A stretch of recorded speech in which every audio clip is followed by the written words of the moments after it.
bird came down the walk. He did not know I saw. He bit an angleworm in halves and ate the fellow raw.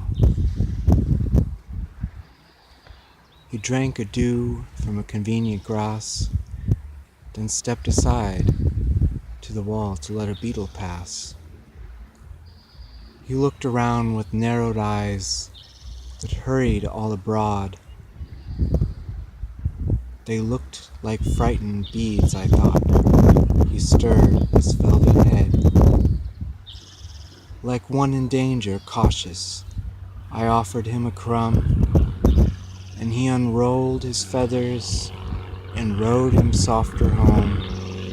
And oars divide the ocean, to silver for a seam.